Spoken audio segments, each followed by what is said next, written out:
la presencia del senador Barroso, de la senadora Diva Gastelu, muchas gracias, Diva, del senador José Luis Preciado, que se han incorporado a la sesión, muchas gracias. En esta primera ronda de preguntas, agradezco los comentarios de mi amiga y paisana Graciela Ortiz, vicepresidenta de la Cámara de Senadores. Realmente es un esfuerzo colectivo que ha sido permanente durante muchos años y se ha intensificado en estos años de la administración del presidente Peña.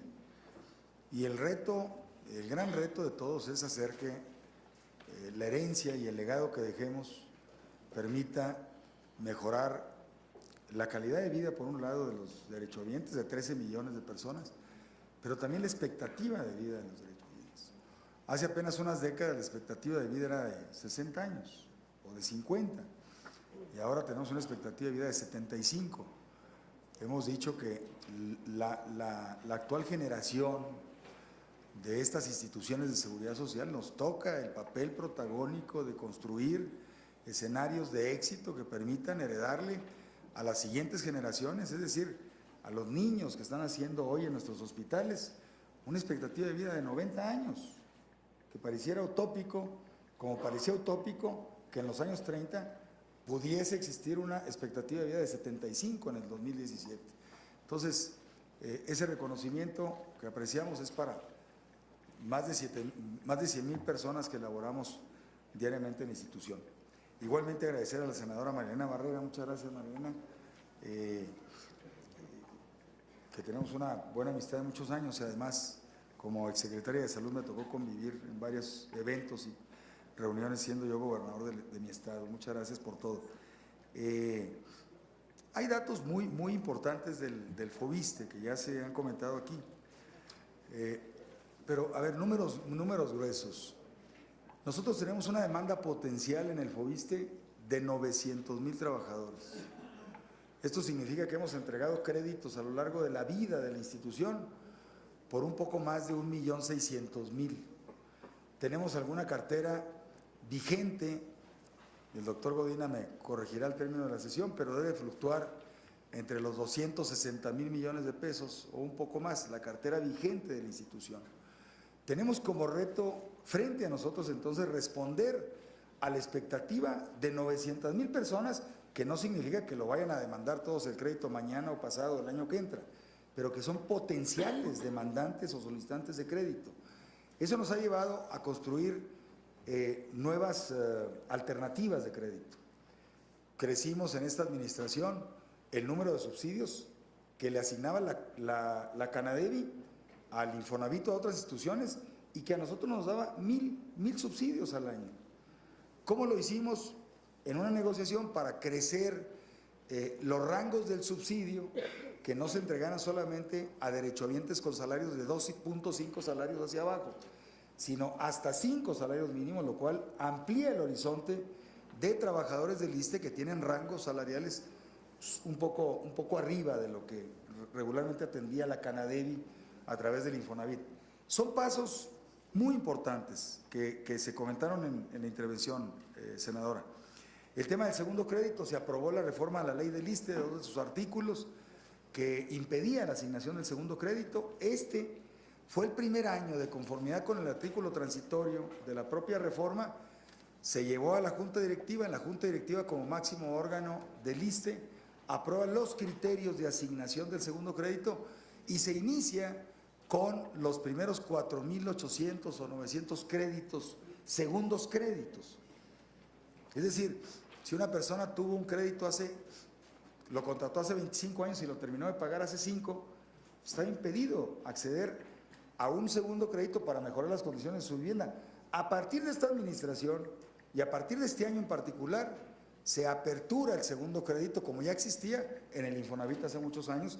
Me parece que es un gran logro de la administración y del impulso del Congreso también para las reformas a la ley correspondiente, a la ley del ISSSTE. La asignación de 15,000 millones de pesos está proyectada a 2017 y 2018.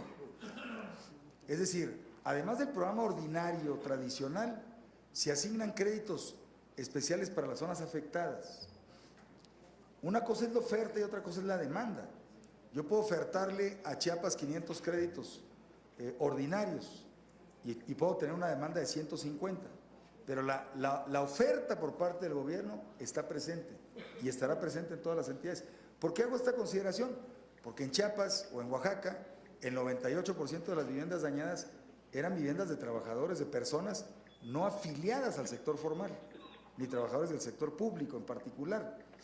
Es decir, son personas que autoconstruyeron su vivienda y que merecen o requieren para el trabajo de autoconstrucción un esfuerzo vía el Fonden, como se está haciendo, que van a recibir cerca de 120,000 pesos para, en diferentes administraciones, poder continuar, iniciar y continuar y terminar la reconstrucción de la vivienda. El seguro de daños contratado por el FOVISSSTE y por el ISSSTE para todos los créditos vigentes. Incluso si yo tenía un crédito y tengo mi seguro este año y pagué mi crédito en febrero de este año, el seguro permanece vigente durante el año. Es decir, todos estos seguros, primero, comprende el pago de hasta 1 millón de pesos para restituir la vivienda. O sea, comprende la asignación de hasta 35,000 pesos para el menaje de casa dañado y una renta mensual de 5,000 pesos, 5,000 pesos por 6 meses para que te puedas mudar y tener tiempo, pues, de ubicar la vivienda la nueva vivienda. ¿Qué hemos hecho en la parte de la transparencia y la agilidad en la respuesta? Primero, desplegar un ejército en las calles de las zonas afectadas, para que rápidamente pudiésemos cumplir con las formalidades que la SEDATU y que la propia Secretaría de Hacienda establecen para bajar los recursos del Fonden. Y hay una serie de criterios que te dicen, debes tener un georreferenciador para ir a la vivienda, constituirte en la vivienda, tomarle fotografía a la vivienda, georreferenciar la vivienda, enviarla por satélite para que la reciban y a partir de ahí se mete a una tubería para que Bansefi pueda emitir las tarjetas que tienen el monedero electrónico para disponer de los recursos. Desplegamos a cientos de personas en campo para verificar y verificar y verificar que, primero, el afectado es el dueño de la casa. Segundo, que efectivamente es un daño total de la vivienda, porque puede pasar de un estatus de parcial a total o viceversa. Y entonces todo esto le da certeza, seguridad, transparencia. Y tenemos otra vertiente, el caso de la Ciudad de México, que aquí son viviendas, es donde está la mayor parte de las viviendas dañadas. Te doy el dato, les comparto el dato. Pérdida total en los estados de Chiapas, Estado de México, Morelos, Oaxaca, Puebla, Tlaxcala. Pérdida total, 23 viviendas, solamente en esos estados. Pérdida parcial, 565 viviendas. Es decir, es un universo muy pequeño. Pero en la Ciudad de México, pérdida parcial, 8,135 viviendas y pérdida total, 97 viviendas. Ese es el universo y el contraste de una zona urbana, que es la Ciudad de México, o algunas de la zona urbana de Puebla, versus la zona rural de Chiapas, de Oaxaca, de Morelos, de Tlaxcala, en donde realmente el diseño y el esquema es totalmente diferente al que ya comentamos aquí. ¿Es suficiente la infraestructura?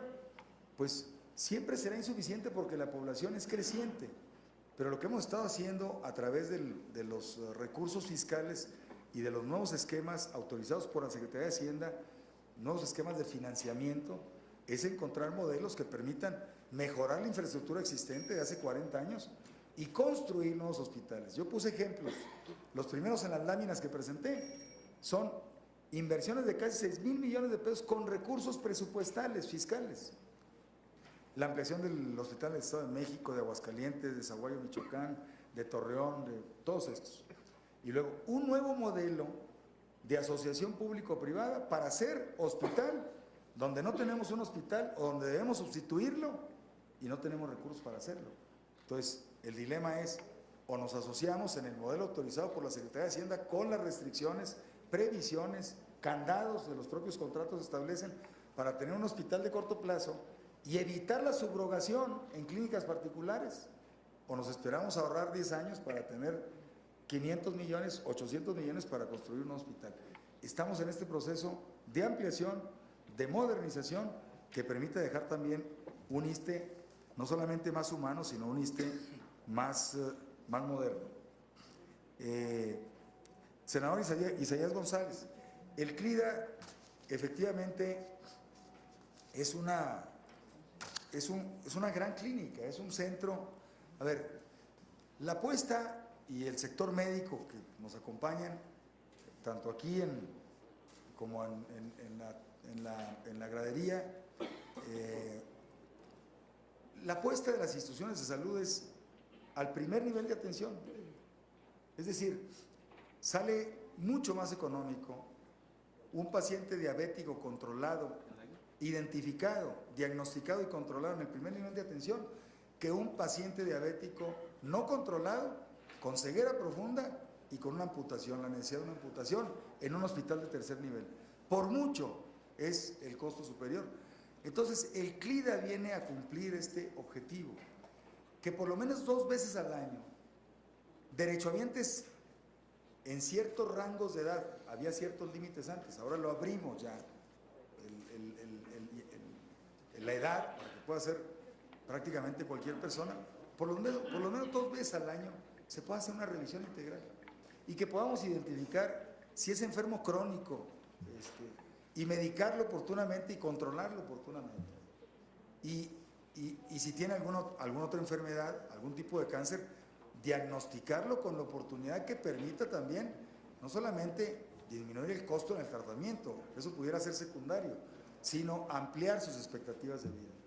No es obligatorio, pero es importante normar, claro que sí, que pueda ser obligatorio para los trabajadores en determinado rango de edad.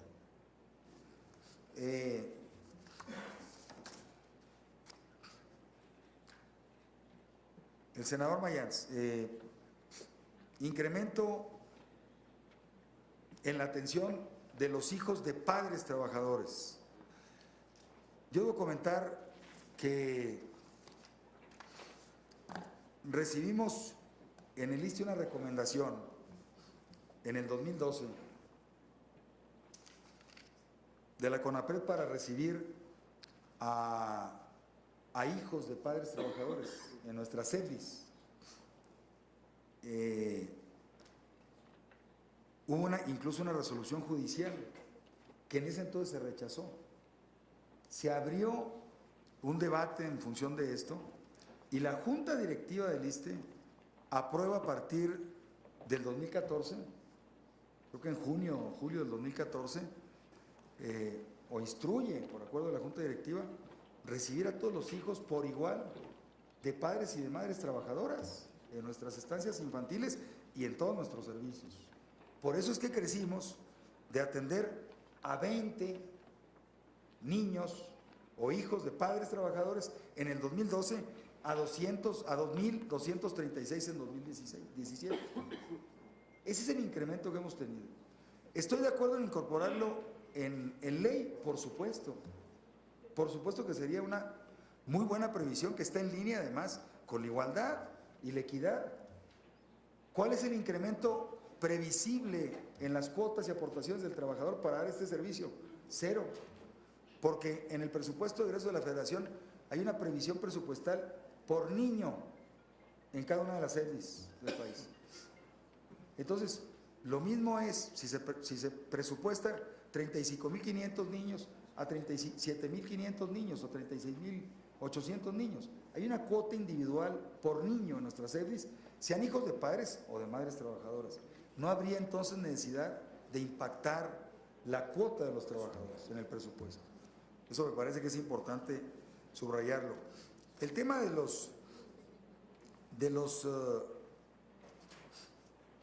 la subrogación. Actualmente el ISSSTE subroga algunos servicios. Tiene servicios integrales. no propiamente son subrogaciones. Los servicios integrales son servicios que se contratan.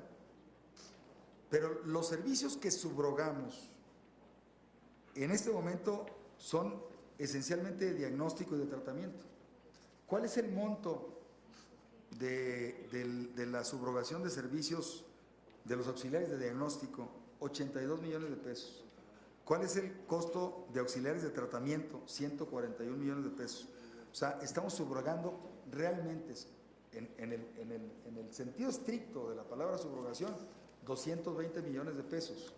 De un gasto operativo anual del ISSSTE, que además hay que puntualizar, es el mismo gasto operativo en pesos corrientes, en pesos constantes, el del 12 al del 17. Ha habido un incremento en términos nominales, pero hay un decremento en términos reales. El gasto operativo del 2012 era de 62 mil millones de pesos, el gasto operativo del ISSSTE, de todo el sector salud y del resto de la prestación de los seguros. Ha tenido un incremento nominal, pero si impactamos la inflación de todos estos años, en términos reales, el gasto operativo del año 2017 es inferior al del 2012. Eso habla que el ISSSTE ha hecho un gran esfuerzo de contención del gasto y hemos priorizado la parte sustantiva, como es el caso que mencioné del senador Joel Ayala, de las 10,000 nuevas plazas. Tenemos ahora 10,000 nuevos médicos, enfermeras contratados conforme a la ley, ¿sí? Con el mismo gasto operativo, dentro del cual está el gasto corriente. Entonces me parece que es un dato. El tema de los APPs, se ha modificado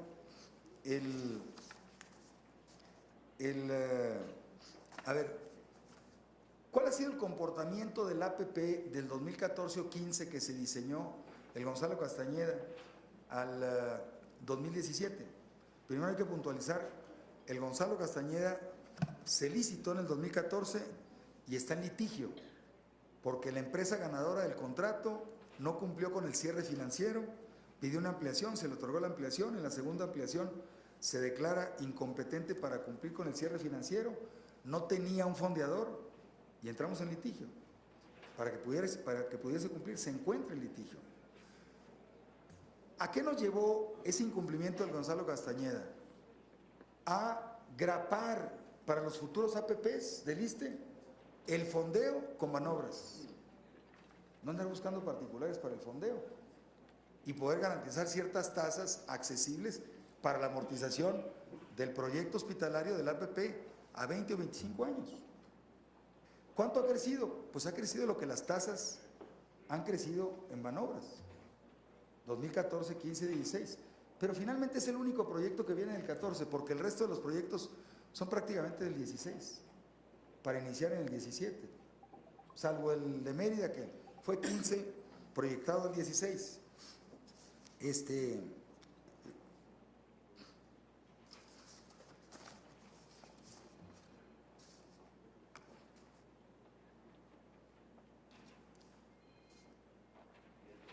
Ahora, el tema de los APPs también es importante puntualizar.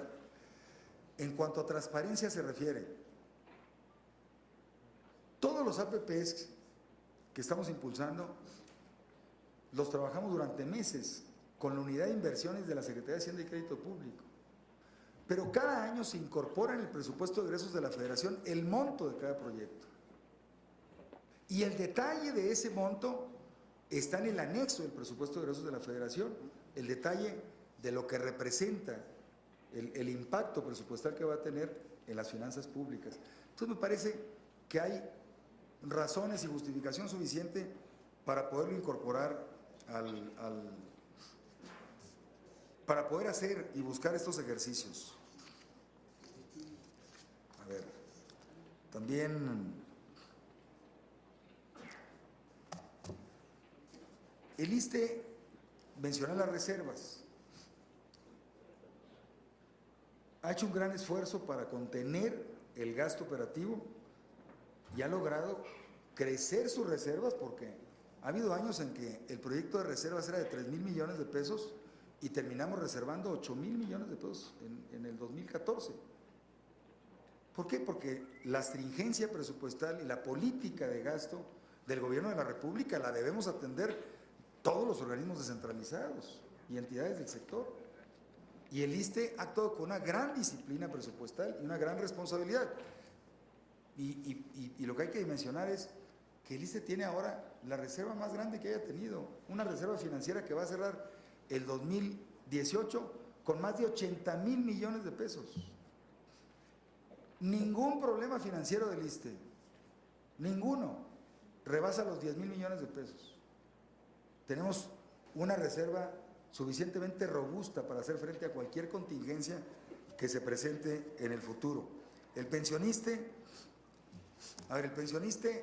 habrá que revisar el tema de la comisión. Actualmente, como bien lo señalaba el senador, es la comisión más baja, es la que mejor rendimiento da, de casi 11%. Pero hay que decir algunos datos importantes. El pensioniste es la FORE pública o la FORE de las 11 que más ha crecido en los últimos años. A ver, cuando empezó la vigencia del pensioniste, el pensioniste administraba 288,000 cuentas y hoy por hoy administra 2,280,000 cuentas. En esos años, en el 2007, cuando la reforma, tenía activos el pensioniste por 50,000 millones de pesos. Hoy tiene activos por 180,000 millones de pesos. Es un crecimiento exponencial y ha mantenido su baja comisión, sus altos rendimientos, ha estado cumpliendo con lo que la ley establece de entregar a los cuentavientes los remanentes operativos. Y bueno, en el esquema pensionario debemos hacer de manera objetiva y en un ejercicio de prospectiva qué es lo que habrá de suceder con pensionista. A ver, pensionista administra, decía yo, más de 2 millones de cuentas, pero no todas las cuentas son de servidores públicos. Pensionista está administrando a la fecha casi 500,000 cuentas del sector privado. Es decir, personas que estaban en otra FORE y que migraron al pensionista precisamente por los rendimientos. Porque algunos han dicho, bueno, pensionista tiene 2 millones de cuentas porque son todos los servidores públicos que de manera obligada van para allá. La portabilidad de la cuenta del retiro es absoluta y es el espíritu de la ley, de la reforma del 2007. Y luego hay que decir, por otro lado, que el pensionista administra las cuentas individuales que van a permitir en el futuro quitarle la presión de gasto pensionario al gobierno de la República. Porque el tope, según el informe actuarial, el último informe actuarial 2016, el tope alto del sistema tradicional o del 10º transitorio, del régimen tradicional, va a llegar a su cúspide en el 2036. Y a partir de ahí va a empezar a declinar para que las cuentas individuales, el régimen de cuenta individual, tenga plena fortaleza y vigencia en el 2070. Entonces, bueno, pero si no hubiésemos hecho la reforma del 2007, la proyección de gasto, a ver si el año pasado o este año, bueno, el año pasado tuvimos un gasto pensionario de 163,000 millones de pesos. Sin la reforma hubiésemos tenido un gasto pensionario de 200,000 millones de pesos. Y si este año no tuviésemos la reforma, el gasto pensionario, la presión al gobierno de la República hubiera sido de 250,000 millones de pesos. Es el tamaño y la dimensión de la reforma, pero bueno, me quedo con el planteamiento, senador, de ver aquí está el vocal ejecutivo del pensionista, el tema de la comisión. Creo que es todo. Gracias, señor director.